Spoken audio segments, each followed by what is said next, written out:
Saya mimpi yang kedua berjalan di satu lorong yang gelap, persis kayak gua di gunung-gunung seperti itu ya. Tapi dalam kegelapan lorong itu, saya melihat di sana tuh ada satu cahaya terang gitu ya. Lari mengejar ke arah terang itu. Tapi sementara saya lari menuju ke sana, itu ada pintu tertutup, Bu. Begitu tertutup, saya balik lagi. Ditutup lagi, ada pintu besi lagi yang menutup. Jadi di antara dua pintu besi ini yang menutup jalan saya di tengah-tengah itu. Nah, di situ saya berteriak, "Yesus, tolonglah saya. Tolong saya Tuhan." Begitu saya berteriak seperti itu, ada tangan berjubah, lalu dia memencet dinding. Pintu itu terbuka, tapi sangat sempit sekali. Nah, begitu saya masuk, pintu tertutup. Begitu saya melangkah masuk itu, saya melihat di situ keadaan yang sangat indah sekali. Selain indah, bunga-bunga yang warna-warninya. Nah, yang membuat kagum saya lagi di situ ada bayi-bayi yang bermahkota.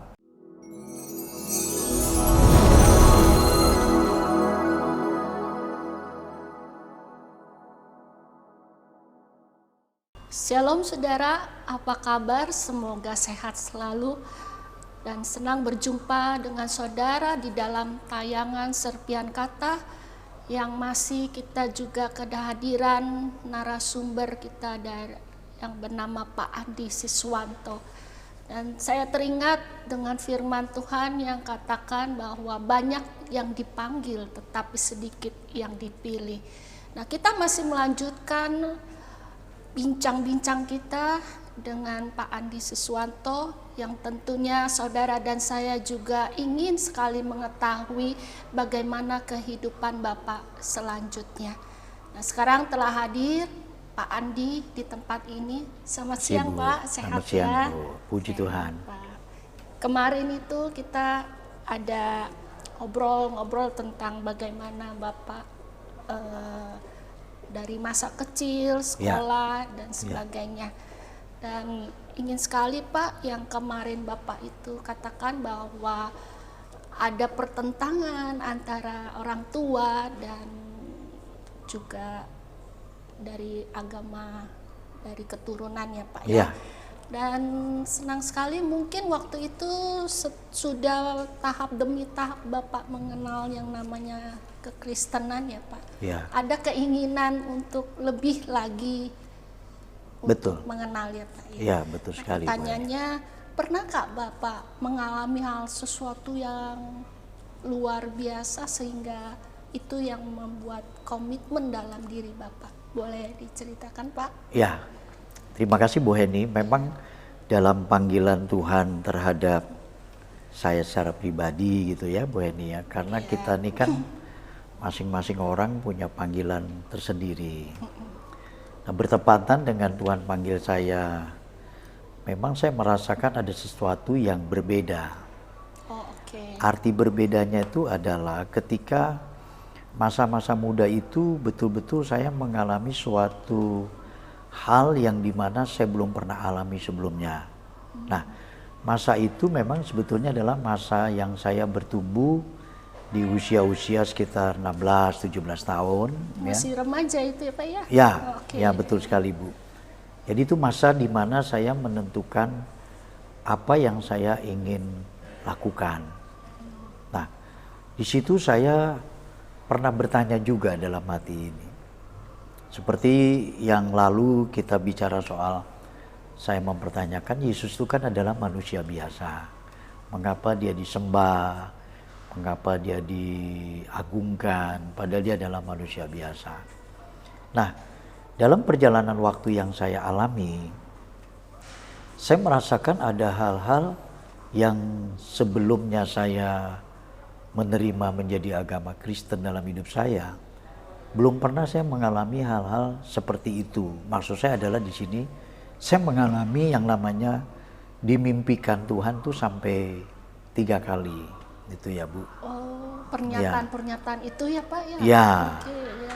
Jadi orang boleh beranggapan bahwa mimpi itu adalah bunganya tidur ya. Saya setuju. Tapi yang saya alami ini adalah suatu mimpi yang tidak pernah saya alami sebelum saya menjadi masuk atau menerima Kristus sebagai Tuhan. Nah, disitulah mimpi ini yang memberikan suatu konfirmasi, menguatkan satu iman percaya saya akan panggilan Tuhan itu dalam diri saya. Seperti yang saya alami pertama kali itu, saya bermimpi bagaimana ketika memang saya ada di satu hal, pada kala mimpi saya itu adalah saya ada di salah satu gedung gereja yang cukup besar, ya Bu ya. Di situ ada seorang hamba Tuhan, ada pendeta yang berkhotbah. Oh ya. Ya, lalu pendeta ini berkhotbah dengan berlatar belakang gereja itu ada yang namanya barisan pemuji atau kur gitu ya. Jadi di belakang daripada pendeta ini itu ada kur, orang-orang pemuji gitu ya, atau pujian-pujian yang dinaikkan. Nah, pendeta ini dia khotbah tentang hal yang sangat sederhana. Dia berkata begini, dalam konteks mimpi itu saya melihat ini belum pernah saya alami ketika saya ada di satu gedung gereja yang cukup besar. Nah, jemaatnya anehnya ya Bu Heni ya, itu jemaatnya cuma saya doang, maksudnya saya sendiri. Pak Andi itu masuk di dalam gereja dan pendeta itu Ya, khotbah. nah pendeta ini sedang berkhotbah, lalu saya jemaat hanya sendiri. Di situ saya bertanya kepada seorang pendeta ini. Saya berkata begini. Luar biasa ya Pak. Biasa Ya. orang tuh kalau mimpi suka sesudah bangun tidur suka lupa, tapi ini benar-benar membuat hati masih ini. Nah itu dia. Jadi saya bilang dalam mimpi ini sesuatu yang berbeda dan saya percaya itu datangnya dari Tuhan. Ya, Iya, karena benar sih. durasi mimpinya itu cukup jelas dan cukup kuat memberi pesan kepada saya. Maka dalam mimpi yang tadi saya katakan, saya sebagai jemaat ini bertanya kepada pendeta ini. Saya bilang begini, Pak Pendeta, bagaimana cara saya selamat masuk ke surga? Itu pertanyaan saya kepada pendeta tersebut. Bagaimana cara saya masuk ke surga? Itu. Nah, Iya. lalu pendeta ini berkata seperti ini. Hai anak muda, kamu selamat hanya melalui Yesus Kristus Tuhan yang harus kamu sembah. Nah, jadi di situ saya respon. Saya berkata dalam perkataan yang pendeta itu katakan, saya respon.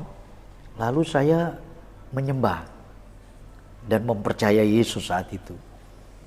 Tapi tak lama kemudian mimpi itu lenyap, habis begitu saja. Hilang. Gitu, hilang. Ya. Nah, yang menariknya gini Bu. Jadi selepas mimpi itu di pagi hari, saya ada banyak pertanyaan dalam hidup ini. Ini pesan apa yang Tuhan mau sampaikan? Gitu ya Bu. Nah, sampai berjalan terus waktu.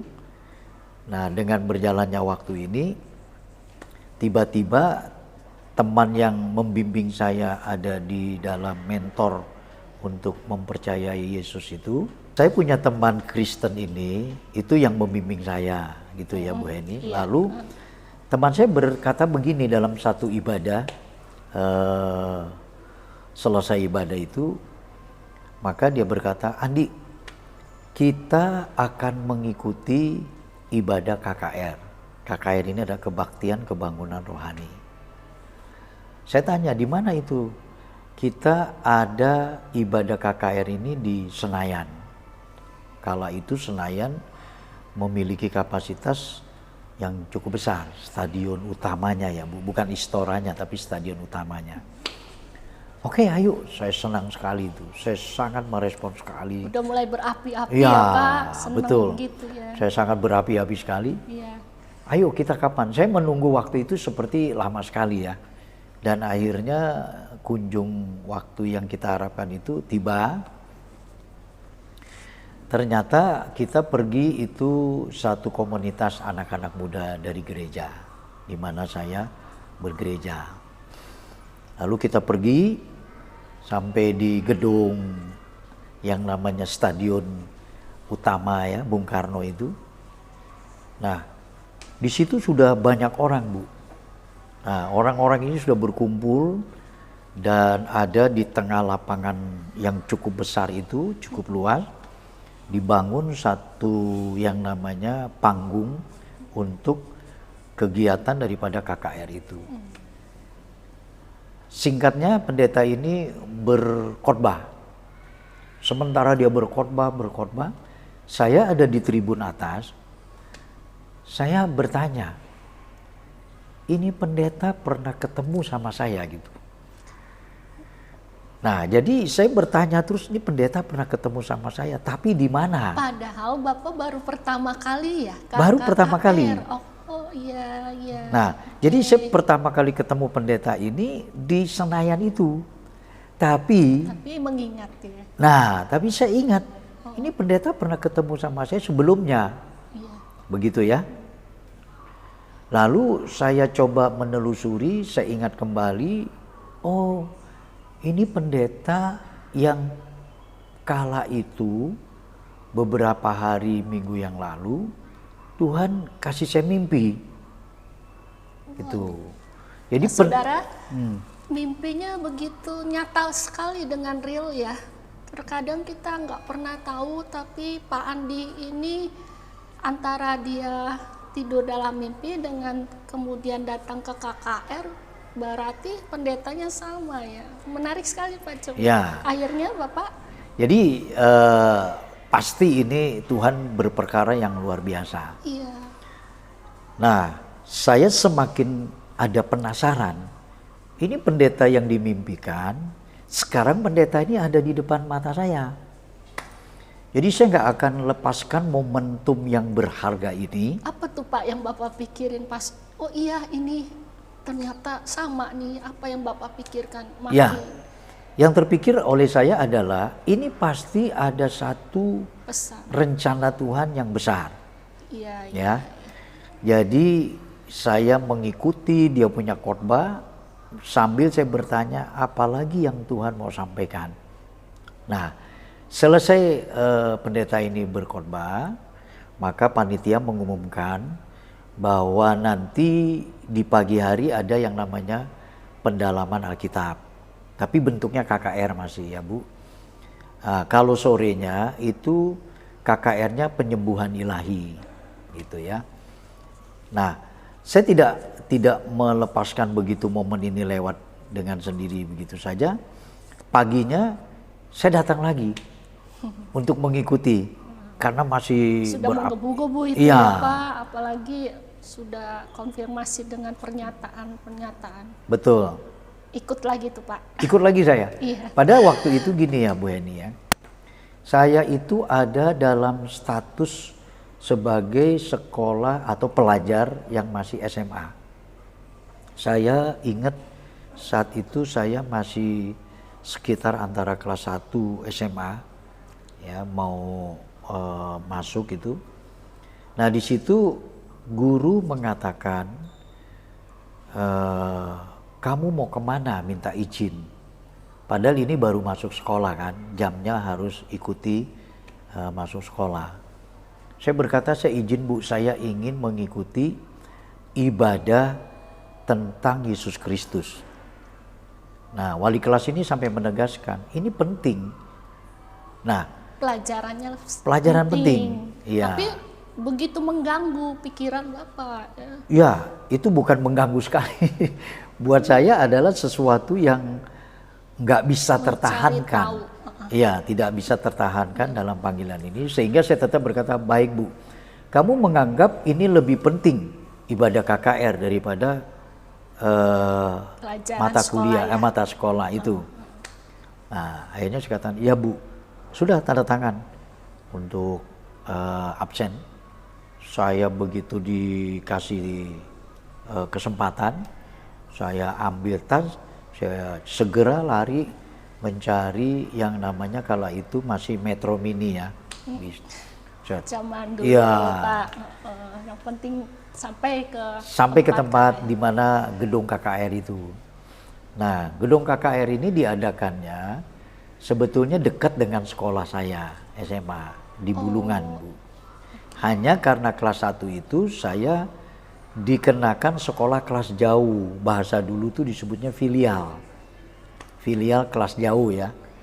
Nah, jadi saya naik mobil ke arah Blok M. Begitu saya turun dari mobil, saya cepat-cepat masuk ke gedung KKR itu. Ini belum mulai ibadah, lalu saya semangat sekali pengen tahu apa kira-kira yang Tuhan mau sampaikan.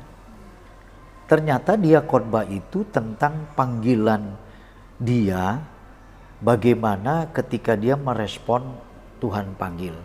kesaksian juga Ya. hidupnya, iya Pak. Kesaksian daripada pendeta itu. Pendeta itu, Betul. iya. Nah, pendeta ini berkhotbah, saya dipanggil Tuhan waktu itu dikatakan begini. Morris, dia ini adalah pendeta Morris Cerulo dari Iya, Amerika. iya Pak. Morris, aku ingin pakai kamu. Kamu mau seperti siapa? Tuhan berkata kepada Morris Cerulo. Aku ingin seperti Abraham. Tuhan berkata, Abraham pernah tidak percaya tentang janjiku akan memberikan anak. Ya. Iya. Aduh, kata Morris, jangan deh Tuhan, kalau begitu saya ingin seperti Daud. Tuhan katakan lagi, Daud pernah jatuh dalam dosa perzinahan karena dia mengambil istri orang. Aduh, kalau begitu jangan Tuhan, kata Morris. Lalu Tuhan bilang, kamu mau jadi seperti siapa? Akhirnya Morris Cerulo berkata, Tuhan pakai aku seperti Morris Cerulo, di tanganmu yang kuasa. Nah, akhirnya Morris dipakai Tuhan sesuai dengan dirinya sendiri. Sesuai dengan dirinya. Benar. Iya. Nah, Panggilan itu Tuhan masing-masing beda ya Pak. betul. Itu khotbahnya sangat mengganggu pikiran saya sekali tentang panggilan ini. Inspiratif sekali, Bu.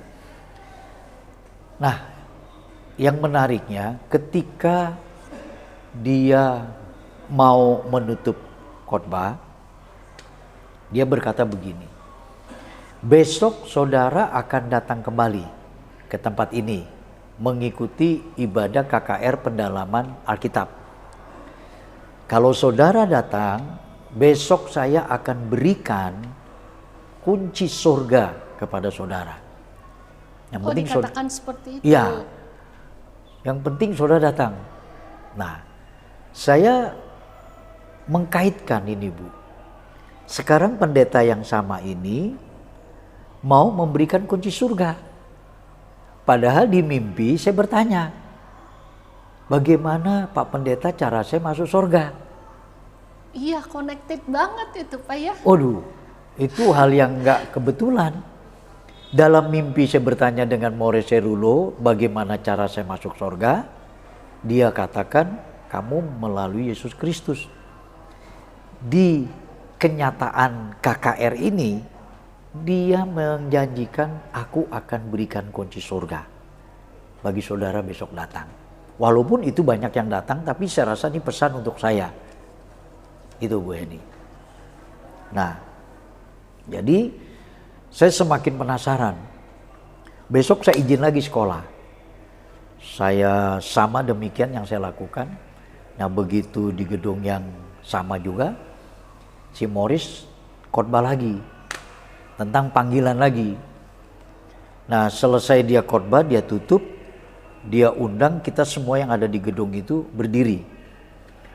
Mari saudara berdiri semua. Saya akan menjanjikan untuk memberikan kunci surga seperti kemarin yang saya katakan. Nah, saudara, saya menariknya begini Pak. Seringkali kita sebagai anak-anak muda pada umumnya ya, saudara mungkin di pemirsa di rumah juga pernah ngalamin. Mereka itu nggak berpikir bahwa anak-anak muda itu punya tujuan jauh ke depan akan hidupnya yang nantinya kekekalan atau sesudah itu. Mereka cuman seperti kasar ingin cita-cita mau jadi A, mau jadi B, pengen kaya, pengen sukses Iya. gitu. Nggak pernah pengen hidup senang, tapi Pak Andi ini boleh menjadi inspirasi buat kita saudara, bahwa dalam hidup masa mudanya dia terus mencari kehendak Tuhan, bahkan jauh ke depan untuk hidup yang lebih baik. Nah terus Pak, tadi Jadi besokannya Bapak datang. ya, jadi memang saya datang kembali. Di situ dia menutup sebelum acara khotbah dia undang untuk kita berdiri. Kita berdiri semuanya tuh Bu. Begitu kita berdiri, dia katakan begini, saudara, saya akan memberikan kunci surga seperti yang kemarin saya katakan. Ya, sekarang saudara ikutin doa saya. Nanti begitu saya hitung bilangan 1, 2, 3, saudara rebut kunci surga yang ada di atas kepalamu itu. Nah, Oh seperti ya, khotbahnya seperti itu Pak. ya, untuk menutup doa ini. Lalu kita berdiri, dia berharap mengikuti doa dia. Nah, dia katakan, sekarang saudara angkat tangan saudara tinggi-tinggi, ya, di atas kepala saudara. Dan saya akan doa, setelah itu saya hitung 1 sampai 3, maka saudara rebut kunci surga yang ada di atas kepalamu itu. Oke, kita berdoa kata dia. Dia berdoa, kita ikutin dia doa. Dia hitung. Nanti sebelum saya tutup dalam bilangan ketiga, saudara yakin bukan dengan akal, bukan dengan pikirannya. So percaya bahwa kunci surga itu akan diberikan pada saudara. Oh, saya yakin tuh Bu ini. Nah begitu dia hitung 1, 2 dalam doa yang dia akan tutup, 3, rebut kunci surga yang ada di atas kepalamu. Saya rebut dalam nama Tuhan Yesus Kristus. Sat. Saya pegang kunci surga Imani itu. sekali ya Pak. Wah, Terima kasih. saya karena anugerah kemurahan Tuhan ya. Begitu saya rebut, saya melihat satu lembaran kertas putih, ya Bu Yani ya. Itu saya bisa baca. Oh mengalami suatu penglihatan ya Pak ya? Ya, kalau dalam bahasa yang kita familiar dengan gereja itu vision ya, Vision. Iya. penglihatan. Ya. Jadi di situ ada kertas putih, tapi mata saya tertutup dalam posisi berdoa. Dalam tertutup. Oke, Ya. ya Pak. Tapi saya bisa baca itu. Oh menarik ya. Yang lebih mengherankan lagi, tulisan-tulisan itu bertuliskan saya punya dosa, saya punya kesalahan sejak dari saya lahir sampai saya berdiri di gedung itu. Iya. Nah, Ibu tahu bahwa yang menulis ini itu semacam pena pit. Kalau pena pit itu orang Tionghoa, Iya. yang kalau dia sudah menulis itu nggak bisa dihapus, bisanya cuma dibuang. Nggak bisa ada penghapusnya karena hitam itu pit. Iya, pekat dan Pekat, nyata. betul. Iya Pak. Nah jadi seperti kuas kecil yang buat gambar pit begitu ya. Nah dia menulis dari ujung sampai terus dia tulis sampai ujungnya pucuk daripada kertas lembaran terakhir yang di pojok ini nggak ada tempat lagi. Wow. Nah Luar biasa. di situ seperti Tuhan berkata begini ke saya, ini loh hidup kamu. Jadi lembaran kertas itu ada bahasa yang saya tangkap di hati ini hidup kamu begini. Wah saya nangis Bu. Jadi saya nangis di situ, saya katakan Tuhan itu dosa-dosa yang saya punya. Nah saya teringat akan Mazmurnya Daud ya. Berbahagialah orang yang diampuni dosa-dosanya. Wah saya menangis. Itu Benar-benar dijamah Tuhan Wah, hari bukan. itu ya Pak. benar-benar Ibu. Saya itu mengalami suatu pertobatan pembaharuan yang sangat menurut saya anugerah Tuhan. Nah, yang terjadi kemudian membuat saya lebih menghancur hatikan ini. Entah dari mana itu datang satu darah dari atas. Seperti kalau ada gambaran darahnya PMI itu gambar darah seperti itu. Nah, darah ini jatuh di atasnya kertas.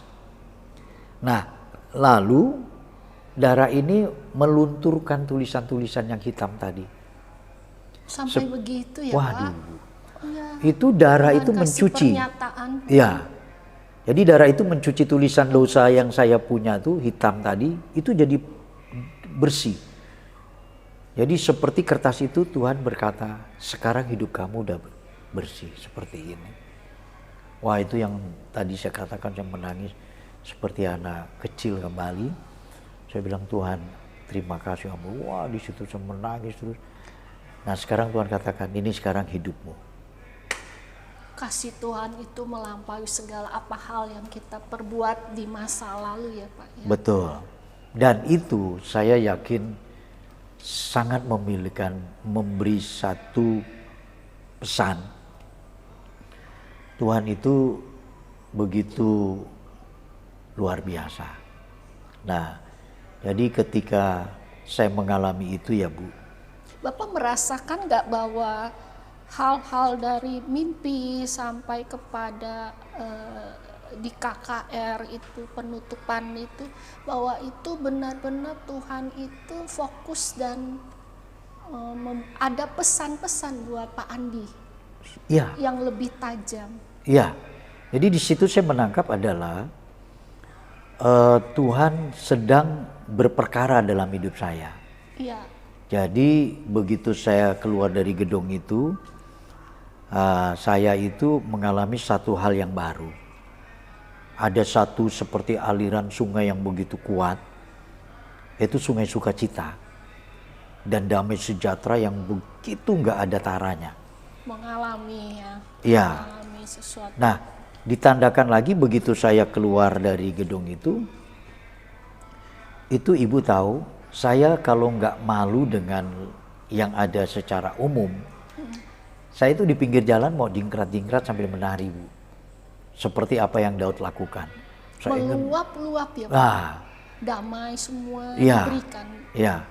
Sampai saya naik kendaraan bis, sampai saya ingin terus saja roh saya tuh, wah itu mau berjingkrat-jingkrat, mau saking sukacita sekali. Karena dosa-dosa saya itu diampuni. Wah itu sukacita, nggak ada taranya Bu. Dan dunia nggak bisa berikan itu. Selain itu Bapak berpikir nggak bahwa oh ini saatnya saya menemukan benar-benar Tuhan, jawaban yang selama ini saya pikirkan, yang keraguan saya akhirnya terjawab. Ada pikiran seperti itu Pak? Ada. Tapi dalam kurun waktu yang berjalan lagi, sepertinya Tuhan ini memang memberikan satu kesempatan untuk saya lebih diyakinkan. Saya mimpi yang kedua gini ya Bu Eni. Mimpi lagi yang kedua Ya, Pak. saya mimpi yang kedua, ketika itu saya itu berjalan di satu lorong yang gelap, ya, satu lorong gelap itu persis kayak goa di gunung-gunung seperti itu ya. Nah, tapi dalam kegelapan lorong itu, saya melihat di sana tuh ada satu cahaya terang gitu ya. Tentu kita dalam gelap begitu kan ada terang, kita pikir oh ini jalan keluar, ini pengharapan kan gitu. Nah saya terus lari mengejar ke arah terang itu. Tapi sementara saya lari menuju ke sana itu ada pintu, saya nggak ngerti itu bagaimana. Pintu itu tebal sekali seperti besi lalu menutup jalan itu, des begitu. Jadi itu tertutup Bu. Nah begitu tertutup saya balik lagi. Karena kan saya di antara itu kan. Iya. Saya balik lagi ke tempat arah jalan saya semula. Sebulan sebelum. Ditutup lagi. Ada pintu besi lagi yang menutup. Jadi di antara dua pintu besi ini yang menutup jalan saya di tengah-tengah itu. Nah di situ saya berteriak begini. Yesus tolonglah saya. Tolong saya Tuhan. Nah begitu saya berteriak seperti itu ada tangan berjubah Lalu dia memencet dinding daripada semacam batu-batu di gunung begitu, dia pencet, pintu itu terbuka, gitu. Jadi pintu ini terbuka, ya bukan seperti ini, tapi dia pintunya itu terbuka, tapi sangat sempit sekali. Sampai saya begini, begitu masuknya untuk melewati. Ada tangan yang menolong ya Pak? Ya, tadi dia pencet itu, pintu kan mulai terbuka. Tapi nggak selebar semula. Jadi pintu ini cuma sempit sekali sampai saya mau masuk tuh begini Bu Heni. Iya, iya. Nah begitu, tapi saya sempat masuk. Nah begitu saya masuk, pintu tertutup. Begitu saya melangkah masuk itu, saya melihat di situ satu keadaan yang sangat indah sekali.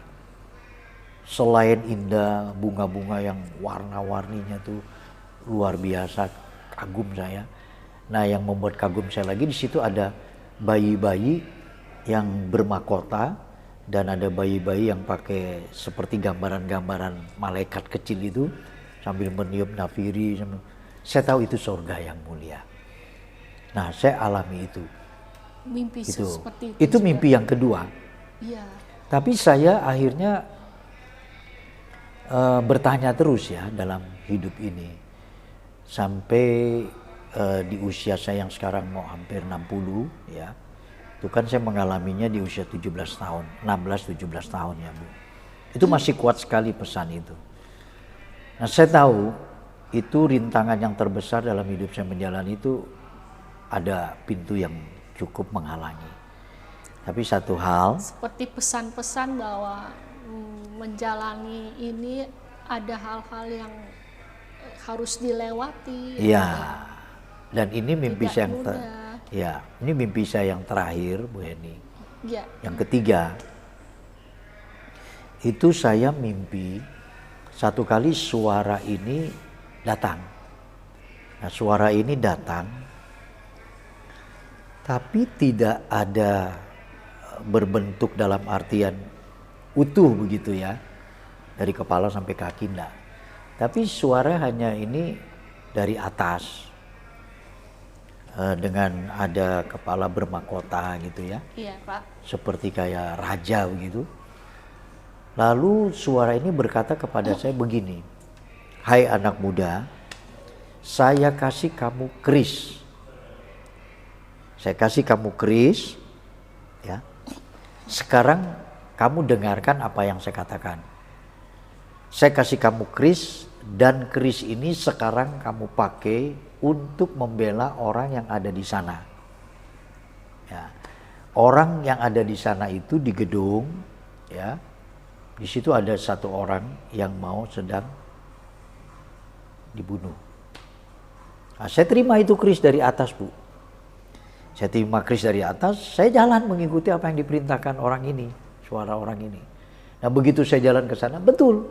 Di situ ada seorang yang lagi mau sedang dibunuh. Oh, berarti. Gitu, mau dibunuh. Tapi si pembunuhnya ini berbentuk hitam semua. Hanya matanya saja yang kelihatan. Tapi di situ kalau saya pinjam ilustrasi yang lain itu seperti ninja gitu. Ya ninja tahu yang dari Jepang itu ya. Jadi semuanya serba hitam. Semua sebab. Ya dia sempat mau menusuk itu, tapi karena saya segera datang, saya langsung bela. Sehingga si lawan ya, lawan, ya, si pembunuh pesan. ini sempat akhirnya bertengkar secara saya pakai keris, dia pakai pedang. Kan lebih panjang pedang kan? Berkelahi deh, Pak, Ya, karena lebih panjang pedang, saya pakai keris sehingga ya pokoknya seperti kayak di film silat, tang teng begitu. Nah akhirnya saya sempat nusuk dia, si pembunuh ini yang bentuknya hitam seperti ninja. Saya tusuk kan, saya menyusul ke depan dia kan. Saya tusuk begini. Karena saya pakai keris pendek, dia pakai pedang panjang. Dia sempat nusuk saya juga. Kenalah lambung saya, ditusuk oleh dia. Keluar itu darah, air, keluar darah, air. Nah dia mati. Tapi saya nggak mati. Tapi sempat ngalamin perlawanan sengit. Perlawanan, juga, Pak. perang itu Bu, Harus saya dengan si perang, pembunuh iya, ini, betul. Perang bukan cuma ditusuk langsung. Betul. Rebah gitu Pak ya. Ya, dan begitu keluar itu air darah, tapi saya nggak mati, saya masih berbicara sama orang yang mau ditusuk ini. Saya berkata, kenapa ibu sampai mau ditusuk gini? Habis. Nah, paginya saya masih ingat. Saya berdoa, Tuhan, apa arti mimpi itu? Saya orang berdosa, Tuhan itu maha suci. Berikanlah saya pengertian, hikmat. Betul, Bu. Apa yang Bapak tangkap itu, Pak? Jadi Tuhan memang memberikan arti mimpi itu. Ketika saya bilang, Tuhan saya tunggu selama 3 hari. Jadi di hari ketiga, waktu saya lepas pulang sekolah, saya agak lagi duduk santai, itu roh Tuhan bicara begini. Kamu ingat gak mimpi kamu yang 3 hari lalu? 3 hari lalu kamu dikasih mimpi, kamu dikasih kris. Ya, kamu dikasih kris. Nah, dengan kamu dikasih kris, itu artinya kamu ngerti, kris itu adalah senjata. Oh, jadi gitu ya Tuhan. Senjata Ya. untuk peperangan ya, Pak. Ya.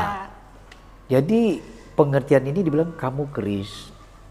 Keris itu sebagai senjata yang kamu pakai, itu artinya kamu pakai Yesus Kristus. Itu perumpamaan. Kamu pakai Yesus Kristus sebagai senjata untuk kamu membela orang yang mau dibunuh.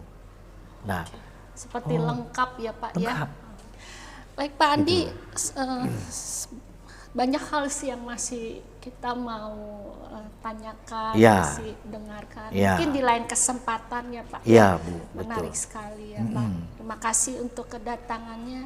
Sama-sama, Bu karena Eni. waktu yang menentukan untuk Ya. kita akhiri Terima ya Pak. kasih. Ya, Terima kasih. terima kasih Bu. Sama-sama. Saudara, terima kasih untuk kita boleh ada di dalam bincang-bincang di sini, dan kita melihat bahwa Tuhan bekerja kepada setiap orang dengan caranya sendiri. Amin.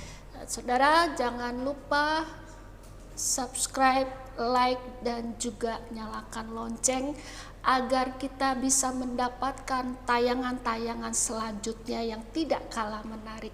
Dan peran daripada saudara, jangan lupa juga share kepada teman-teman sehingga semuanya bisa memberkati kita. Sampai jumpa untuk episode selanjutnya. Tuhan berkati.